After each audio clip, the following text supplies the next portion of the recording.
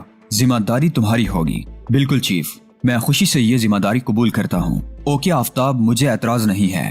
بات طے ہو گئی چیف، اب آپ بتائیے۔ اس وقت طلبی ہوئی ہے بہرام شاہ، وہ قاتل جس نے ایک غیر ملکی وفد پر گولیاں چلائی تھیں مگر اسے موت کی سزا دی جا چکی ہے۔ وہ زندہ ہے، آفتاب نے کہا۔ پیشہ؟ آفتاب کمال نے پوچھا۔ جرائم، بندرگاہ میں بلو لیڈ ہوٹل کا مالک، منشیات کی سمگلنگ کے سلسلے میں سزا یافتہ۔ شاید وہی۔ ٹھیک ہے چیف، آج کل کیا کر رہا ہے؟ کل 11 بجے تک معلوم ہو جائے گا۔ اس کی ضرورت نہیں ہے۔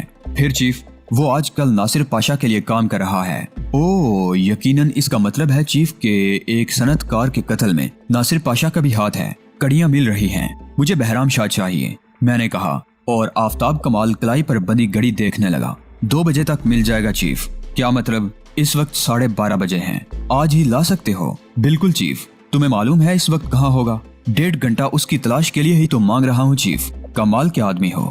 میں نے ہنستے ہوئے کہا، سر کمال کا بیٹا ہوں، میرے والد کا نام کمال احمد تھا۔ آفتاب کمال نے مسکراتے ہوئے کہا، ٹھیک ہے آفتاب، پھر تم اس کے لیے کام شروع کر دو، اسے ڈارک روم میں پہنچا دینا ہے۔ ویسے میں تمہاری مدد کے لیے موجود ہوں۔ ضرورت نہیں ہے چیف، معمولی سا کام ہے، آپ اسے 2 بجے ڈارک روم میں پائیں گے۔ اجازت؟ وہ بولا، اور میں نے ہنستے ہوئے اسے اجازت دے دی، حالانکہ خود میرے ذہن میں یہ گمان بھی نہیں تھا کہ بہرام شاہ کو اتنی جلدی حاصل کر لوں گا، لیکن اگر ایسا ہو جائے تب بھی اچھا ہے۔ بہرام شاہ کو گمان بھی نہیں ہوگا کہ اس کے ساتھ یہ ہو سکتا ہے، بشرطے کہ آفتاب کو کامیابی حاصل ہو جائے۔ ویسے اس سے یہ سب کچھ بعید بھی نہیں تھا۔ اب سوال یہ تھا کہ کیا رات کے 2 بجے تک جاگ کر اس کا انتظار کیا جائے؟ یہ ضروری تھا۔ میں جاگتا رہا۔ پھر ٹھیک 2 بجے آفتاب کمال کی جادوگری کا قائل ہونا پڑا۔ ایک سیاہ ویگن کوٹھی کے دروازے سے اندر داخل ہوئی تھی اور میں گاؤن پہن کر باہر نکل آیا تھا۔